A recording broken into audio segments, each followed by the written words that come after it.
அடுத்து 6th question. இது வந்து 6th கொஸ்டின். பயிற்சி 5.2ல் ஃபஸ்ட்டில் 3வது சம். அதுவும் பயிற்சி 5.2ல் வந்து 1வதுல 3வது சம் நம்ம வீடியோவில் போட்டிருக்கோம். பாருங்கள், எக்ஸ்ப்ளனேஷன் தெரியும். அடுத்தது 7வது சம். பயிற்சி 5.2ல் 1வதுல 5வது சம். இதை நான் உங்களுக்கு எக்ஸ்பிளைன் பண்ணியே வீடியோ போட்டிருக்கேன், அதில் பார்த்துக்கலாம். அடுத்து 8th சம் பாருங்கள். முக்கோணம் GUT ஆனது ஒரு இரு சமபக்க செங்கோண முக்கோணம் எனில் அதோடைய அந்த டீட்டா இருக்கு இல்லைங்களா, அது TUG என்பது டேஷ் ஆகும்னு 30 டிகிரி 40 டிகிரி 45 டிகிரி 55 டிகிரி அப்படின்னு கொடுத்துருக்காங்க. முக்கோணம் கொடுத்துட்டாங்க. முக்கோணம்ல GUT அப்படிங்கிறது கொடுத்துருக்காங்க. GUT நம்ம எதனாலும் எடுத்துக்கலாம். கொடுத்துட்டு அதில் வந்து TUG அப்படிங்கிறது என்னது அந்த டீட்டால் அப்படின்னு கேட்குறாங்க. இது வந்து ஒரு இரு சமபக்க செங்கோண முக்கோணம்னு கொடுத்துட்டாங்க. இரு சமபக்க செங்கோண முக்கோணம்னு ஆல்ரெடி ஒன் வேர்டில் பார்த்துருக்கோம். 180 டிகிரி இருக்கும். அதாவது இங்கே 90 டிகிரி இருக்கும், இங்கே 90 டிகிரி இருக்கும் அப்படிங்கிறத ஏற்கனவே பார்த்துட்டோம். இதில் மட்டும் தனியாக ஒரு இதில் அந்த GUT அப்படிங்கிறது மட்டும் தனியாக எப்படி கிரியேட் ஆகுது அப்படின்னு கேட்குறப்ப இதிலேருந்து ஒரு ஹாஃப் எடுத்து இது வந்து என்னவா மாறும்னா 45 டிகிரியாக இருக்கும். அப்போ நமக்கு 45 டிகிரி அப்படிங்கிறது தான் வந்து ஆன்சர். ஸோ இந்த 45 டிகிரிங்கிறது நமக்கு ஆன்சர். அடுத்து 9வது சம் வந்து பயிற்சி 5.2ல் 5வது சம். அடுத்து 10வது சம் வந்து பயிற்சி 5.2ல் 13வது சம். எல்லாமே டிஸ்கிரிப்ஷனில் இருக்குது, பார்த்துக்கோங்க. அடுத்து 11வது சம் வந்து பயிற்சி 5.2ல் 14வது சம். அடுத்து 12வது பயிற்சி 5.2ல் 15வது சம். அடுத்து 13வது சம் பயிற்சி 5.3ல் 4வது சம். இப்போ இதில் 14வது சம் பாருங்கள். இதை எக்ஸ்பிளைன் பண்ணுறேன். இது நம்ம வீடியோவில் இருக்காது.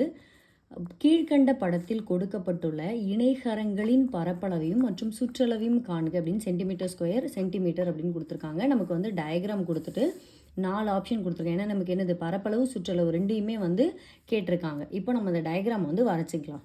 4வது சம் பார்க்கலாம்.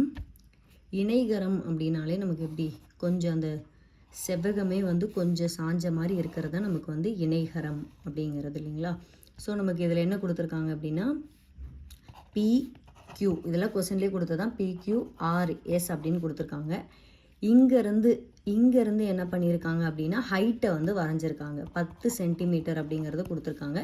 கீழே PQ அப்படிங்கிற இடத்துல எனக்கு 13 சென்டிமீட்டர் அப்படின்னு கொடுத்துருக்காங்க. இங்கே வந்து 7 சென்டிமீட்டர் அப்படின்னு கொடுத்துட்டு எனக்கு என்னென்னா இதோடைய பரப்பளவு. ஸோ இந்த இணைகரம் அப்படிங்கிறத எனக்கு கொடுத்துட்டாங்க. இந்த இணைகரத்துடைய பரப்பளவு என்னன்னு கேட்டிருக்காங்க. பரப்பளவு என்ன, சுற்றளவு இந்த சர்க்கம்ஃபரன்ஸ் என்ன அப்படிங்கிறது எனக்கு இந்த ரெண்டையுமே என்ன பண்ணியிருக்காங்க அப்படின்னா கேட்டிருக்காங்க. ஸோ எனக்கு இணைகரம் அப்படின்னாலே இணைகரத்துடைய பரப்பளவு ஃபார்முலா நமக்கு என்னன்னு தெரியும்.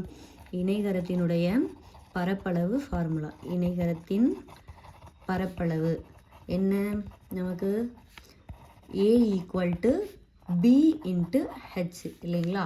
அதாவது அடிப்பக்கம் உயரம் அப்படிங்கிறது தான். இப்போது இதில் பாருங்கள் வித்தியாசமாக கொடுத்துருக்காங்க. இதில் நான் எப்படி அடிப்பக்கத்தையும் உயரத்தையும் நான் கண்டுபிடிக்கிறது. ஜென்ரலாக நமக்கு ஒரு இணைகரம் அப்படின்னா அந்த பிக்சர் வந்து எப்படி கொடுத்துருப்பாங்க அப்படின்னு பார்த்தீங்கன்னா இப்படி கொடுத்துருப்பாங்க. ஸோ நமக்கு வந்து இங்கே கீழே இருக்கிறத வந்து நம்ம அடிப்பக்கம் அப்படின்னு வச்சுருப்போம். இந்த இடத்துல நமக்கு என்ன கொடுத்துருப்பாங்க அப்படின்னா ஹைட்டு கொடுத்துருப்பாங்க. ஸோ அதை வச்சு இந்த அளவை நம்ம ஹைட்டு உயரம் அப்படின்னு வச்சுப்போம். கீழே இருக்கிற அளவை என்னென்னு வச்சுப்போனா அடிப்பக்கம் அப்படின்னு வச்சு நம்ம ஆன்சர் போடுவோம். ஆனால் இங்கே வந்து நமக்கு வித்தியாசமாக அப்படி கொடுத்துருக்கறதுனால இந்த மாதிரி கொடுத்துருந்தாங்க அப்படின்னாலே நமக்கு ஏற்ற மாதிரி அந்த இணைகரத்தை வந்து மாற்றிக்கோங்க. அப்போ நீங்கள் இதை வந்து இப்படி திருப்பி வச்சு பாருங்கள். இப்படி திருப்பி வச்சு பார்க்குறப்போ இதில் என்ன தெரியுது, இதோடது ஹைட்டு நமக்கு தெரியுது இல்லைங்களா.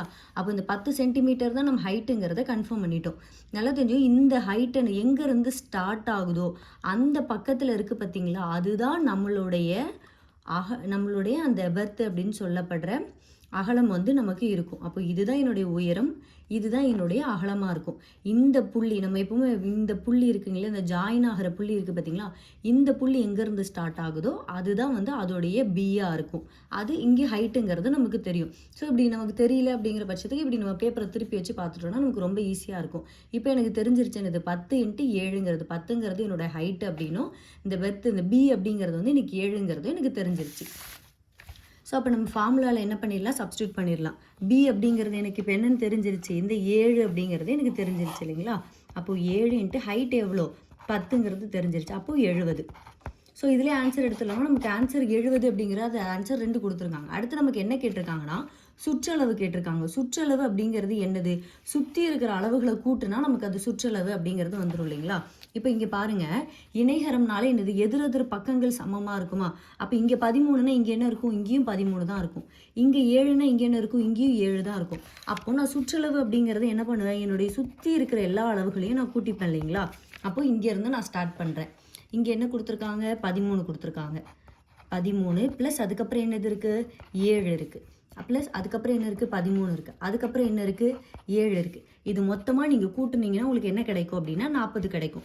அப்போ இதோடைய சுற்றளவு என்னது அப்படின்னா 40. அப்போ ஆன்சர் என்னது? 70, 40 அப்படிங்கிறது தான் நமக்கு வந்து இதோடைய ஆன்சர். அடுத்து 15வது பாருங்க. ஜானகி என்பவரிடம் உள்ள ஒரு இணைகர வடிவிலான துணியின் உயரமும் நீளமும் முறையே 12 சென்டிமீட்டர் மற்றும் 18 சென்டிமீட்டர்.